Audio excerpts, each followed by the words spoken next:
Amy, it's great to see you. Thanks for coming on Creative Culture to talk about a very interesting topic, a mystical topic. It's one of those areas where people see it from different perspectives.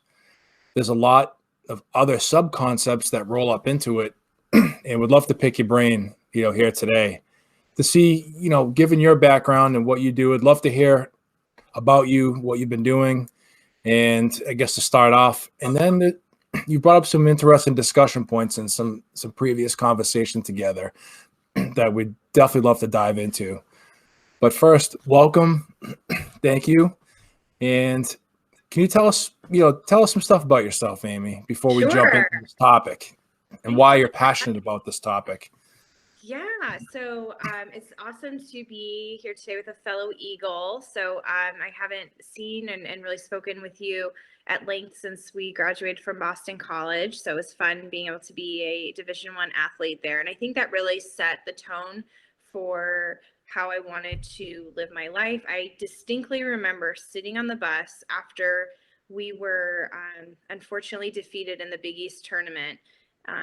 And thinking what was going to be next, what was going to be my legacy, what was next in my life, because that had being an athlete was such a big part of my life, and I was unsure about my next steps. I was very fortunate that I was actually accepted to law school upon completion at BC, but I wasn't sure that was my right path, and it was really important to me that I was involved in influencing and improving the lives of others. And I just wasn't sure the best plan of attack for that. I had the opportunity that summer to come home to give back in our community. It's always been really important to my family that giving back and serving others is always been emphasized. And I had the amazing opportunity to actually start coaching softball that summer. And that's when I realized that I really wanted to be involved in education. There were certainly students that had opportunities when I was at Boston College that were vastly greater than the opportunity that I had growing up and education. But I also met a lot of individuals that my own education background was vastly, I don't want to say superior, but at least more academically focused. And the inequities in education was something that I was astutely aware of, and it was really important to me. So from coaching, I dove right into teaching. I was an English teacher for 6 years. From there, I went and got my master's degree in education leadership, and then I entered my next phase because I thought I had the influence of over 160 kids a year, and my next step was how can I influence, how can I impact the lives of even more people. And so the next natural step was to go into school administration. So from there, I had the amazing honor to be the assistant principal and then the principal of nationally ranked and celebrated University High School in Tucson, Arizona. Is always a top 20 ranked high school. And the opportunities that students had at that school were tremendous. We had, in my time there, tripled the number of African American Latino students, quadrupled the number of students who are on free or reduced lunch, so that we could really eliminate the poverty gap through high quality education and provide students an amazing opportunity to go to amazing universities. So, and then finally, I think the last kind of capstone in my education journey was I took the steps to get my doctorate in education leadership because it was important to me of how can I continue to widen that sphere of influence. So, And you're being very humble, Amy. I mean, I think one of the things that people need to know about is what you've been doing between those lines, between those milestones, that you're having some major impact. Been following what you've been doing over the years, and I know a big thing for you is setting that right tone in the culture and having that impact that you want to have and that you're passionate about, that you've put a lot of effort in to get into where you are now and what you're looking to do with others in the future. So sure. Sorry to interrupt, but No, I appreciate that. And I think a lot of people assume that if you buy a certain curriculum, you have a certain practice in place, that great things will happen. And there's certainly processes that you really have a really good system or organization, but those have always been secondary to me. My main goal has always been to invest in my people.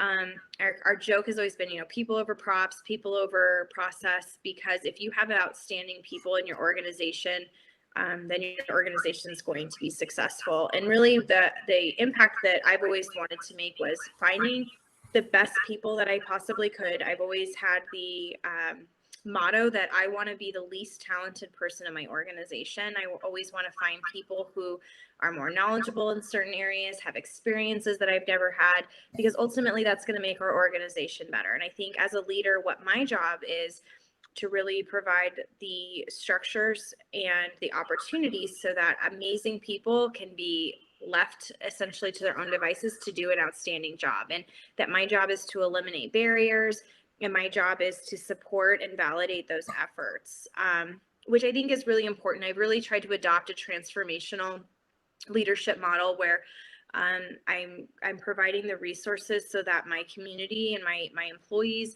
can be making decisions, and they're not just my decisions. And that's can be frustrating as a leader, because it's certainly faster, it's certainly short-term more efficient if you're making all of the decisions, but that more transactional approach doesn't build outstanding culture and climate with your faculty and staff.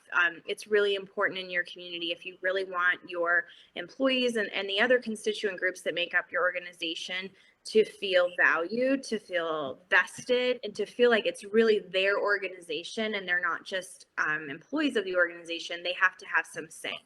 And there's certainly opportunities in areas where it's not, it doesn't make sense for everybody to weigh in at all times. And ultimately you as the leader have to sit and on those decisions. But I think where my success has really lied, that is only a few times, and it never fails. Every time I think, oh, I don't need to bring in the whole group to weigh in on this choice.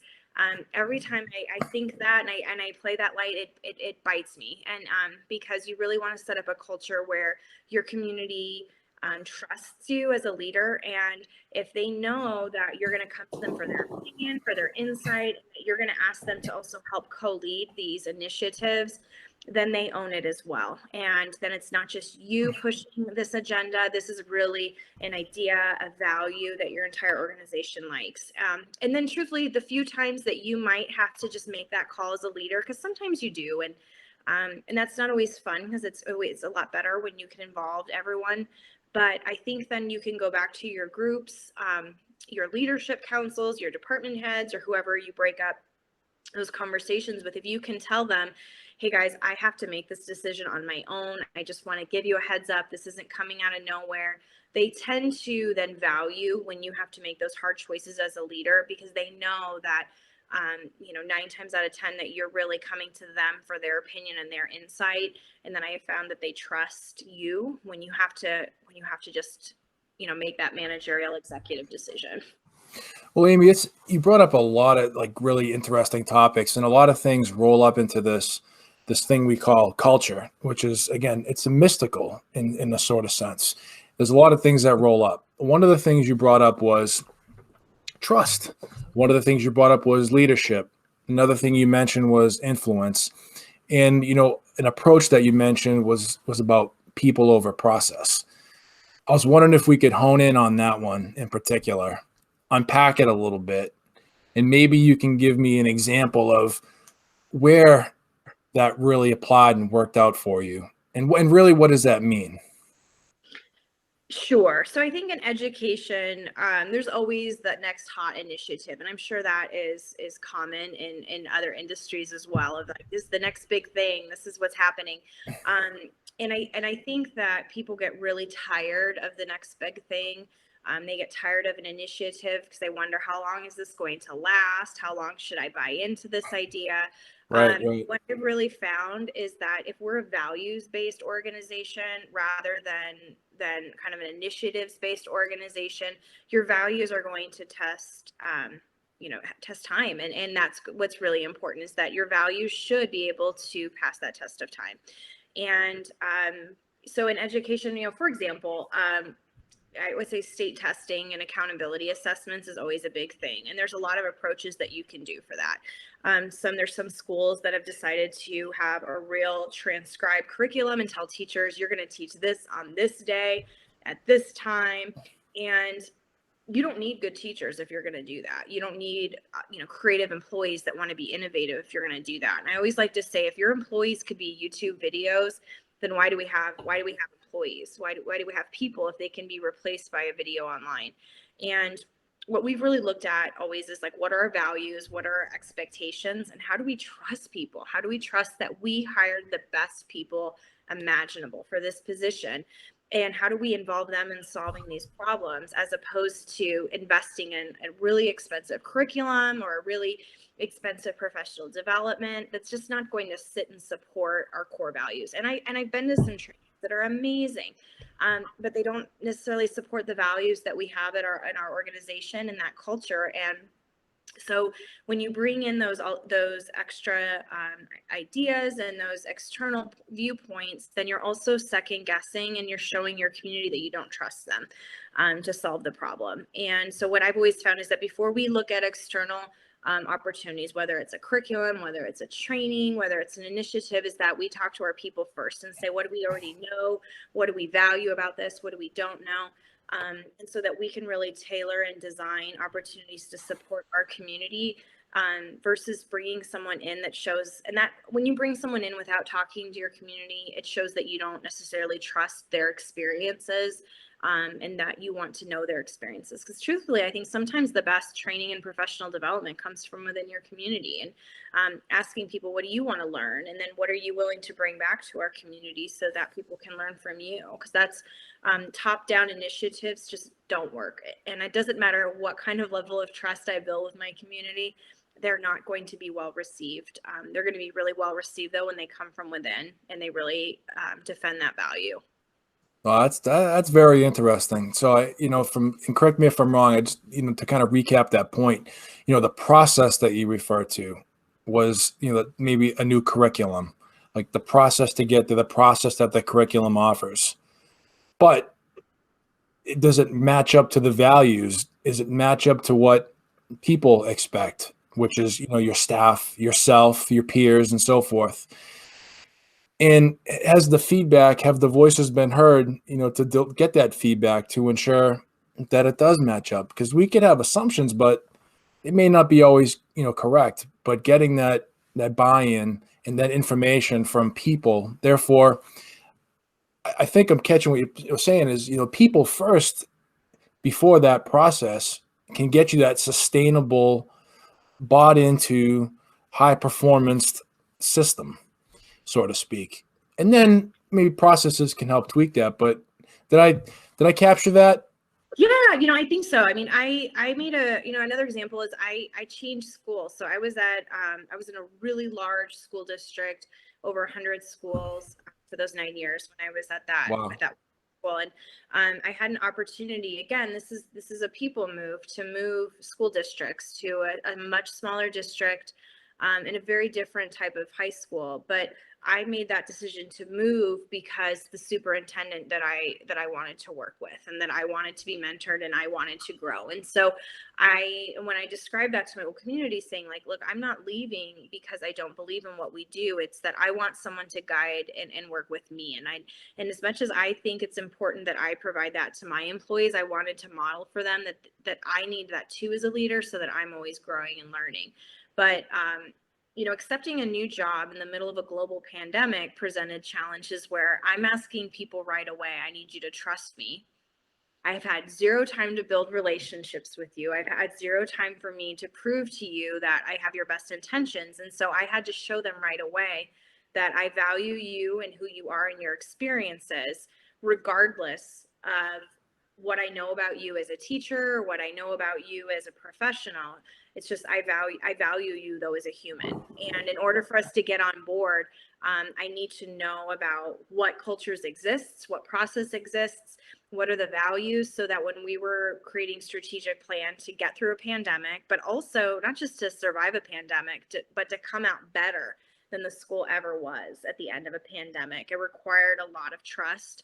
And also it required a lot of opportunity for teachers to weigh in, employees to weigh in on decisions that they had never been asked to weigh in on. And that process was cumbersome, but I think valuable, because if you're going to go through some of the changes that we're pursuing right now. It's incredibly important that people know that what my expectations are, that you can trust me, that if you do X, Y, and Z, that this is what I need from you, but also that they know that if they offer me insight and opinions, that I'm going to respect it and use that in my decision making, because it's incredibly, and I mentioned it earlier, like every time you think maybe this little thing won't be a big deal, it always ends up being a big deal. So I think that's always one of the big pieces of advice I give to leaders, that if you're going to ask for input and you're going to ask for your employees to collaborate with you, and you don't at least acknowledge the feedback that you've received and reflect on that with them, that you've heard them, and it's going to be a little bit of a disaster, because no one wants to then waste their time with a leader that doesn't value them. Yeah, this is a theme that I'm seeing for sure, is that, you know, the approach is, you know, the people are the most valuable asset, and the created culture, so to speak, that, you know, there's natural cultures that we use that term of the experiences that are either people have born into, grew up in, influenced by, and constantly, you know, reminded of. You know, everyone brings these types of things into like a workplace culture, and it may not be people first. What's, you know, the culture that you're trying to create and have created with others, and, you know, but with leadership from yourself, no doubt. It's interesting that, you know, you mentioned too something about sustainable and transformational approaches. And I wanted to ask you, you know, from your perspective, that's a motto and a method of operating of people first that you're delivering. How, you know, with your staff, so for example, what things have they done that you've picked up on that, you know, they're buying into the people first, and what have they done? You have any examples of that? How it's kind of flowed down? Maybe you Well, could talk about something like that. sure. So I think that there's different ways. Ultimately, you want everyone to have an opportunity to provide feedback and to be leaders on campus, but or your organization if it's not a school. But everyone has different comfort levels and experiences, as well as just time. You know, some people want to give more time, they want to be more vested, they want to be mentored. Other people, they just want to do the job. And so I think it's important to have different layers of expectation. I have 19 standing community groups that I meet with every month. Some Wow. more than it's a lot, but these are all different groups that provide a tremendous amount of feedback to me that I then can put into plans. And there is a mechanism that the information from all these different groups all come back to each other, so that everybody also knows what's happening. And not everyone needs to do that many groups. And I think once I've been at this particular school for a while, I won't need to have that many committee groups, but especially this year was important for me to learn from as many different angles as humanly possible. But what you want, I think it's important to provide those different types of opportunities. And some of those these are leaders on campus already. They're already valued as leaders. And so I need them to be able to carry this message of leadership, as well as a message of what we're doing, what our culture is, who we are, what we want to be, so that can be distributed. And some people don't realize they're leaders. They necessarily aren't the ones, they're not the ones in charge, but they're people that listen to them. They watch them, they admire them. And sometimes those leaders aren't necessarily providing great leadership. And they don't, they might get frustrated if you were to call them on it, saying, I don't want to be a leader, I'm not trying to be a leader, but they're indirectly influencing how your organization is working. And if they're having a bad day, or if they're disgruntled, that message is being carried, whether they intended it to be or not. And so I also think it's a really good opportunity to get people in your group that I call them the contrarians, that every good leadership group has to have someone on there that's going to find fault with every decision and every idea. And sometimes that can be exhausting and cumbersome, but the contrarians are also, I think, really good checkpoints for the bright and shiny people too, who that everything is an exciting idea and let's do this. And they have maybe no concept of time or money or efforts that a lot of those things might take. to improving your organization. So I think it's always good to have a contrarian or two, because they tend to have really good, valid and reasonable suggestions of like, hey guys, did you consider this or did you consider that? And so I think it's also important to bring those people along. Sometimes leaders say, get the people who they perceive as negative or who don't want to jump on board with everything you want to do. They don't want them around. And I get it, because sometimes that can be draining and you want to surround yourself with people that are like-minded, but you're ultimately not going to understand the full organization that you're a part of, and you're not going to understand everyone's views if you're only hearing what you want to hear. Yeah, that's talking about you could be blindsided with risk Yep. that was never considered. So like that's where, diverse perspectives and making sure that those people are great devil's advocates, and you need to know that information to plan for it. They are. And, I think the best compliment that I received when I left my last school, one of my teachers said, your teachers have no idea how lucky they're going to be tricked into leadership roles that they never knew they wanted. And I laughed. I said, but ultimately, at the end of the day, this is how you keep really outstanding people in your organization, because they feel like it's theirs. They're not just employees, they're leading this charge. And ultimately, then this is how you attract top talent, because they want a voice and they want to know that their efforts are valid, that if they're going to go above and beyond, that they're going to be recognized and celebrated. And I mean, you want to have an organization that's known for being innovative and being bold. And in order for that to happen, you have to have that trust and people that feel really supported in taking some of those risks. Yeah, to kind of unpack one more topic that is related to this, and I know it's something that we've talked about offline a few times, but this sounds like ownership, ownership in being a part of this culture. Whereas you mentioned, well, leaders, they may not know they're going to become leaders, but they will. And the process will lead to ownership. Whereas you're using committee groups to voice concerns, and I'm sure there's not a really good mechanism to capture that feedback to make sure. So there's an ownership of being part of developing the culture as well. You mentioned before to me about giving up control in a transformational environment, and that's sometimes scary for people, but it can lead to great things. Can you, if we can sum that up, because we talked about people first, not process, sustainability, ownership is that encapsulating theme that's rolling into this created culture. If we can kind of finish off our discussion about a transformational approach, and what about giving up control, and can you unpack that a little bit for us? Sure. So, and I think every year that I've been a leader in a school, there's been an initiative that I've been really passionate about. I'm like, this is going to be great for our kids. This is going to really support our school. And I brought it to my leadership teams, and they're either quick or they're to say no, or they're passively saying no. And it's disappointing. And I think I will always try to convince a group saying, did you look at this? Here's the data. Did you consider this? But ultimately, if your groups aren't positive and they're not receptive to it, what that also means is that you have to trust your people, and you realize they're not there yet. And that doesn't mean never. It just means that at that point, that's the pulse of your organization. At that point, it's not an appropriate time. Because again, then if you decide to take that transactional approach and just kind of ramrod the initiative through, you're showing your people, I don't trust you. I don't care about your comfort level. I don't care about what else is going on at work, that this is more important than you.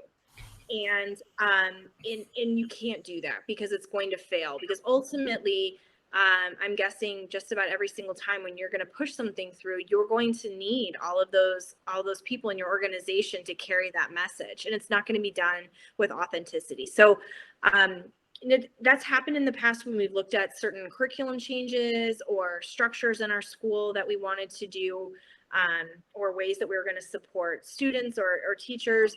And I'll give an example. So I was really looking at, I'm kind of I am the devil's advocate of the College Board and advanced placement. Right now, it's one of the only games in town to show advanced learning and college preparation, but it's expensive.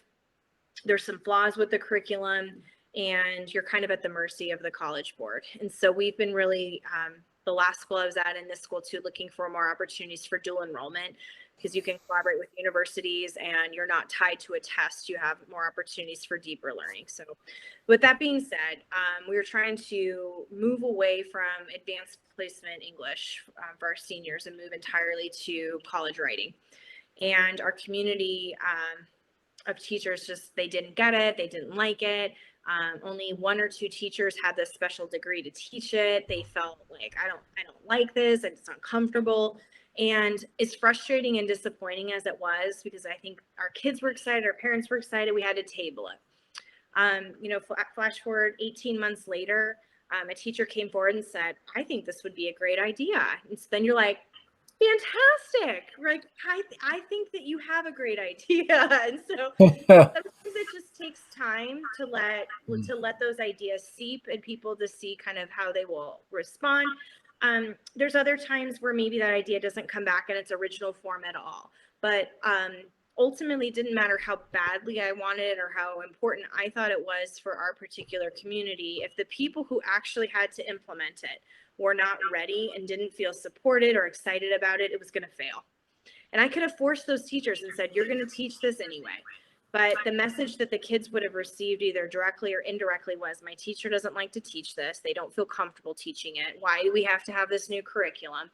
And whether they intended that message to be shared or not, kids would have felt it, and then it would have failed. And so, and that's a lot of power to give employees sometimes. And sometimes it's scary as a leader to say that. But they then knew, my teachers at that point said, gosh, she actually does trust and validate our ideas. And so when I was bringing up things later on, they said, she heard us on that. Maybe we should meet her halfway and figure out a way to implement another idea. And so I think, those are just things you have to really consider too, because it's anytime you force an issue, unless you're the one that's carrying the message 100%, then you're taking a risk if your organization doesn't feel ready to carry that same message. That's very interesting. It's almost reminds me of a proof of concept in a way, where it takes a good quality initiative that's successful and proven, and to form that trust, then to do the next one in a way. But no, yeah, your insight is gold. And I really appreciate this, Amy. I think there's a lot of nuggets, and I'm going to throw one thing out at you, a little curveball, just in one word. Okay, maybe 2 words. What does culture mean to you? So culture, I would say culture is everything. I mean, culture eats process for breakfast is what I used to tell my teachers all the time, is that it doesn't matter how great your process is. If you don't have an outstanding culture, a bad culture will eat a good process for breakfast. So I always say culture is everything. All right. Amy, couldn't say any better. Thank you so much. And look forward to doing more of this with you. Always a pleasure. Thanks, Mike.